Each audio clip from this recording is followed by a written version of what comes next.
अस्सलाम वालेकुम एवरीवन। आज हमने न्यूटन लॉज ऑफ मोशन की सीरीज़ जो है स्टार्ट करनी है। न्यूटन के 3 लॉज हैं जो मोशन को डिफ़ाइन करते हैं, जिसमें आज सबसे पहले हम न्यूटन फर्स्ट लॉ डिस्कस करेंगे जो लॉ ऑफ इनर्शिया भी कहलाता है।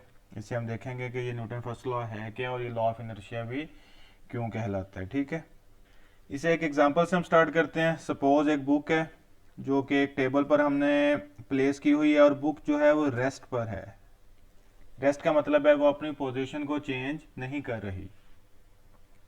अब क्वेश्चन ये है, क्या ये बुक जो है खुद से अपनी स्टेट को चेंज कर सकती है?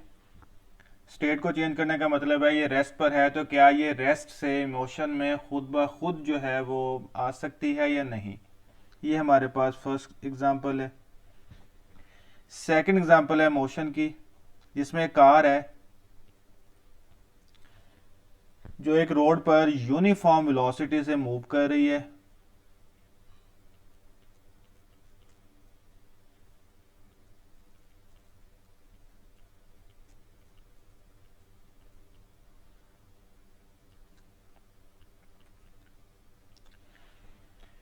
यूनिफॉर्म वेलोसिटी का मतलब है कार का मैग्नीट्यूड यानी उसकी स्पीड जो है वो भी चेंज नहीं हो रही और डायरेक्शन भी चेंज नहीं हो रही। इसे हम कहेंगे कि car is moving with uniform velocity. ये सेकंड एक एग्जांपल है। अब इस एग्जांपल में मेरा आपसे एक क्वेश्चन है, अगर मैं कार की स्पीड को v से डिनोट करते हैं, एक मैं अपवर्ड एरो प्लेस करता हूं। Upward arrow means increase. अगर मैं इस कार की स्पीड को इंक्रीज करना चाहता हूं, क्या करूंगा? आप सपोज करें कि आप एक कार को ड्राइव कर रहे हैं, आप कार की स्पीड को इंक्रीज करना चाहते हैं, कैसे करेंगे? क्या कार की स्पीड खुद ब खुद इंक्रीज होगी, या अगर आप कार की स्पीड को डिक्रीज करना चाहते हैं तो क्या कार की स्पीड जो है वो बाय चांस डिक्रीज होगी, खुद ब खुद डिक्रीज होगी, या आपको कोई एक्सटर्नल एंटिटी उस पर अप्लाई करना पड़ेगी? तो ये क्वेश्चन मेरा आपसे है, आप इसका आंसर दें, अपने माइंड में इसका आंसर लेकर आए। कार की स्पीड को इंक्रीज या डिक्रीज करना चाहते हैं हम, या कार की डायरेक्शन जो है उसको हम चेंज करना चाहते हैं? आप कार को मूव करवा रहे हैं, आप एक कार को ड्राइव कर रहे हैं, सामने आपके एक कर्व है, क्या जो कार है वो खुद ब खुद उस कर्व पे मूव करेगी? अब ये वो क्वेश्चन है जो आपके माइंड में सारे हैं, और ये क्वेश्चन जो है इनका आंसर हमें न्यूटन फर्स्ट लॉ प्रोवाइड करेगा। कैसे, वो मैं आपको बताता हूं।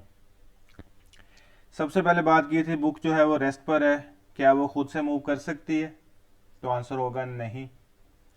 क्या जो कार यूनिफॉर्म वेलोसिटी से मूव कर रही है, क्या उसकी स्पीड जो है इंक्रीज या डिक्रीज खुद ब खुद हो सकती है? तो आंसर होगा नहीं। कार जो है वो अपनी डायरेक्शन को खुद ब खुद चेंज कर सकती है। आगे कर्व आ गया तो कार उस कर्व पर खुद ब खुद जो है वो टर्न ले सकती है। तो इसका आंसर भी होगा नहीं। तो फिर इसका आंसर क्या है? अगर हम ये सब काम करना चाहते हैं तो हमें क्या एंटिटी इस पर एक्सर्ट करना पड़ेगी, क्या चीज इस पर अप्लाई करना पड़ेगी जो इसकी स्टेट को चेंज करे? और वो एंटिटी जो कार की या किसी भी ऑब्जेक्ट की स्टेट को चेंज करे, स्टेट का मतलब है रेस्ट या मोशन, वो एंटिटी कहलाती है फोर्स। इस नाम से आप सब फेमिलियर हैं। और इसको जरा अगर मैं मजीद प्रिसाइजली एक्सप्लेन कर दूं तो मैं लिखूंगा अनबैलेंस्ड फोर्स। अपने पिछले टॉपिक में मैं ये बैलेंस्ड और अनबैलेंस्ड फोर्सेस को एक्सप्लेन कर चुका हूं। यहां पर बता भी देता हूं, अनबैलेंस्ड फोर्स ऐसी फोर्स होती है जिसका नेट रिजल्ट जो है वो जीरो ना हो। तो इसका मतलब है कि जब भी हमने कार की स्टेट को चेंज करना है, उसको रेस्ट से मोशन में लेकर आना है, उसकी स्पीड को इंक्रीज या डिक्रीज करना है। देखें, आपने कार की स्पीड को इंक्रीज करना है, आप एक्सेलरेटर को प्रेस करेंगे। कार की स्पीड को डिक्रीज करना है, आप ब्रेक को प्रेस करेंगे। तो एक्सेलरेटर और ब्रेक बेसिकली हम उस पर कार पर एक फोर्स एक्सर्ट करते हैं जो कार की मोशन को, स्टेट को चेंज करती है। विदाउट अनबैलेंस्ड फोर्स हम किसी भी ऑब्जेक्ट की स्टेट को चेंज नहीं कर सकते। यही न्यूटन फर्स्ट लॉ है। इवन कि अगर एक डायरेक्शन भी है, आपके सामने एक कर्व है, एक ट्रैक ऐसा है जो कर्व ट्रैक है, कार को अगर आपने मूव करवाना है तो कार को मूव करवाने के लिए आपको स्टीयरिंग को रोटेट करवाना पड़ेगा, तब कार की डायरेक्शन चेंज होगी, वो भी आपने एक्सटर्नल फोर्स उस पर अप्लाई की। तो इसका मतलब है जब भी आपने किसी भी ऑब्जेक्ट की स्टेट को चेंज करना है या किसी ऑब्जेक्ट की स्टेट जो है वो चेंज हो रही है, it means there is some external unbalanced force which is acting on that object, और यही न्यूटन फर्स्ट लॉ हमें बताता है। एक और एग्जांपल मैं आपको बताता हूं, उसके बाद हम इसकी स्टेटमेंट पे चलते हैं। सपोज ये एक फ्लोर है, ये मेरे पास एक बॉल है। आप ये थॉट एक्सपेरिमेंट है, आप कर भी सकते हैं। आप इस बॉल को रोल डाउन करवाएं, इस बॉल को थ्रो करें इस रोड पर। सपोज इनिशियल उसकी स्पीड थी 50 मीटर पर सेकंड। सपोज बॉल मूव कर रही है। आप ये चीज ऑब्जर्व करेंगे कि जैसे जैसे बॉल मूव करेगी, बॉल की हर पॉइंट पर जो स्पीड है वो 50 से कम होना शुरू हो जाएगी। मींस बॉल की जो स्पीड है वो डिक्रीज करेगी ऑटोमेटिकली। आप कुछ नहीं कर रहे, आपने बॉल को थ्रो किया है, बॉल जो है वो ऑटोमेटिकली स्लो डाउन होना शुरू कर देगी। ये मैं आर्बिट्रेरी वैल्यूज लिख रहा हूं, ठीक है। जैसे जैसे बॉल मूव करती जाएगी वैसे वैसे उसकी स्पीड जो है वो डिक्रीज हो रही है। हमने तो उसको थ्रो किया था, लेकिन ये जो स्पीड डिक्रीज हो रही है इसका मतलब है कि इस बॉल के ऊपर कोई external force, unbalance force exert हो रही है जो इस बॉल की स्पीड को डिक्रीज कर रही है, और उस फोर्स को हम कहते होते हैं फ्रिक्शन। ये आप सब इस फैमिलियर हैं। तो जब भी, तो वही बात होगी कि जब भी कोई अनबैलेंस फोर्स एक्ट करेगी तो ऑब्जेक्ट जो भी होगा उसकी जो स्टेट है वो हमेशा चेंज होगी। तो आइए अब हम इसकी स्टेटमेंट को राइट डाउन करते हैं कि इसकी फर्स्ट लॉ की स्टेटमेंट क्या है। ये स्टूडेंट्स इसकी स्टेटमेंट है, an object stays at rest और continues to move in a straight line at constant speed. जो किसी भी ऑब्जेक्ट की नेचुरल मोशन है वो हमेशा स्ट्रेट लाइन होती है। अगर आपने उसको टर्न करवाना है तो आपको उस पर फोर्स एक्सर्ट करना पड़ेगी, unless acted upon bye unbalanced force. तो इसका मतलब है जब भी किसी ऑब्जेक्ट की, किसी बॉडी की आपने स्टेट को चेंज करना है तो हमेशा आपको उस पर अनबैलेंस फोर्स जो है वो एक्ट करवाना पड़ेगी। और अनबैलेंस फोर्स के बारे में हम ये पढ़ चुके हैं, ऐसी फोर्स होती है जिसका नेट इफेक्ट जो है वो जीरो ना हो। ठीक है, ये इसके बारे में आप मेरी वीडियो भी देख सकते हैं बैलेंस्ड एंड अनबैलेंस्ड फोर्सेस के बारे में। तो ये थी स्टेटमेंट। इसके बाद हम ये डिस्कस करते हैं कि न्यूटन के फर्स्ट लॉ को लॉ ऑफ इनर्शिया हम क्यों कहते हैं, इसकी रीजन क्या है।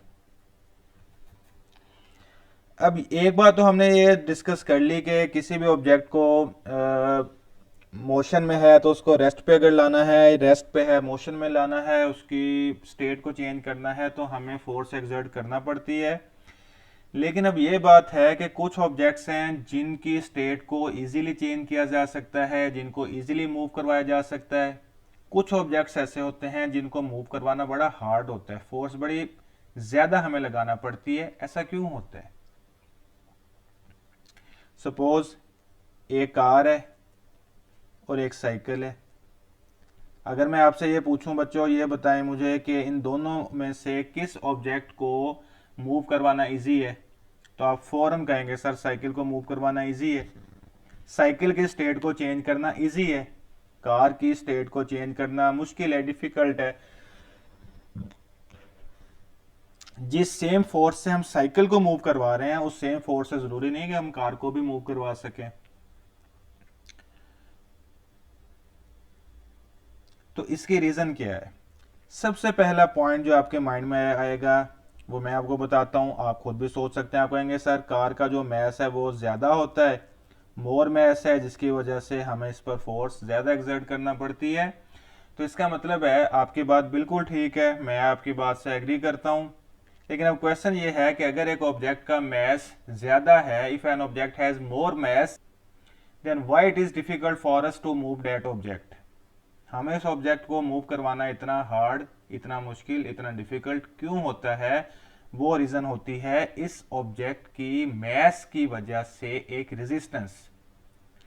जितना मैस ज्यादा होगा वो ऑब्जेक्ट अपनी स्टेट को रेजिस्ट करेगा, वो चेंज नहीं होना चाहेगा। वो कहेगा नहीं जी मैंने नहीं चेंज होना, मैं अगर रेस्ट पे हो तो मुझे रेस्ट पे रहने दो, खुदा का नाम हो ना मुझे रेस्ट पे रहने दो।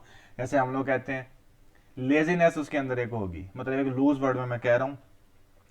तो इसका मतलब है जिस ऑब्जेक्ट का मैस जितना ज्यादा होगा वो अपनी स्टेट को चेंज होने में उतनी ज्यादा रेजिस्टेंस हमें देगा, और वो जो रेजिस्टेंस प्रोवाइड हमें करता है ऑब्जेक्ट, वो रेजिस्टेंस बेसिकली उस ऑब्जेक्ट का इनर्शिया होती है।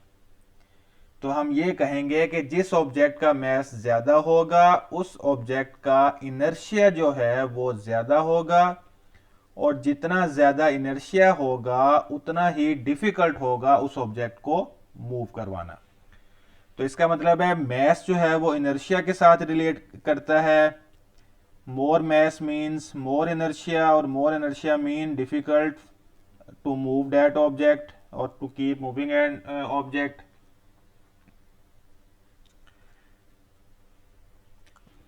जितना इनर्शिया ज्यादा होगा उतना ही उस ऑब्जेक्ट की स्टेट को चेंज करना हमारे लिए मुश्किल होगा।